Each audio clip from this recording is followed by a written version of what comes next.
ಸಮಸ್ತ ಜನಗಳಿಗೆ, ಸಮಸ್ತ ಮತಬಾಂಧವರಿಗೆ ದಸರಾ ಶುಭಾಶಯಗಳನ್ನು ಹಾರೈಸುತ್ತೇನೆ. ಹಿಂದಿನ ಕಾಲದಲ್ಲಿ ದಸರಾ ಅಂದರೆ ಭಾಳ ಉತ್ಸಾಹದಿಂದ ಮಾಡ್ತಾಯಿದ್ರು. ಹಳ್ಳಿನಲ್ಲಿ ಜಂಬೂ ಸವಾರಿಗೆ ಹೋಗೋದು, ಈ ರೀತಿ ಗಾಡಿ ಎತ್ತಿರುವುದು, ಇವೆಲ್ಲ ಒಳ್ಳೊಳ್ಳೆ ಕಾರ್ಯಕ್ರಮಗಳು ಮಾಡ್ತಾಯಿದ್ರು. ಇವಾಗ ಜಂಬೂ ಸವಾರಿಗೆ ಹೋಗೋರಿಲ್ಲ, ಕಾರ್ಯಕ್ರಮಗಳು ಅಂತ ಇವಾಗ ಮಾಡೋದು.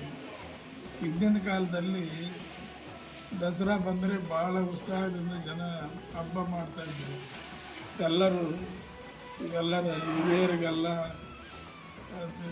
ಪೂಜೆ ಮಾಡೋದು, ಎಲ್ಲ ದೇವರುಗಳು ಪೂಜೆ ಮಾಡೋದು, ಜಂಬೂ ಮಾಲಿಗೆ ಸವಾರಿ ಹೋಗೋದು, ಇಂಥ ಒಳ್ಳೊಳ್ಳೆ ಕೆಲಸಗಳನ್ನು ಮಾಡ್ತಾಯಿದ್ರು. ಇವಾಗ ಅವೆಲ್ಲ ನಿಂತೋಗಿದೆ. ಇವಾಗ ಯಾರು ಅವೆಲ್ಲ ಮಾಡ್ತಾಯಿಲ್ಲ.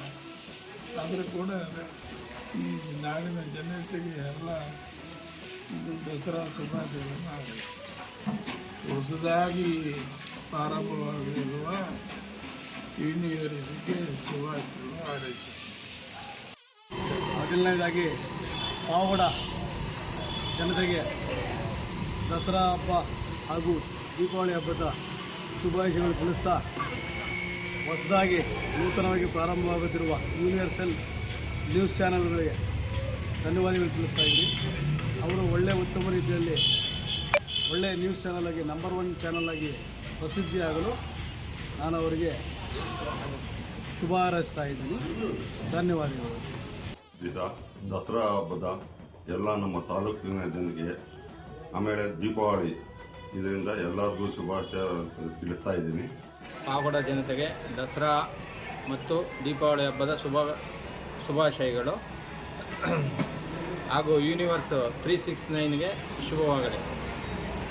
ನಾಗರಿಕ ಬಂಧುಗಳಿಗೆ ದಸರಾ ಮತ್ತು ದೀಪಾವಳಿ ಹಬ್ಬದ ಶುಭಾಶಯಗಳನ್ನು ತಿಳಿಸ್ತಾ, ಮತ್ತು ಏನು ಯೂನಿವರ್ಸ್ 369 ನಮ್ಮ ಮೈಕಲ್ ನೇತೃತ್ವದಲ್ಲಿ ತಂದಿರುವ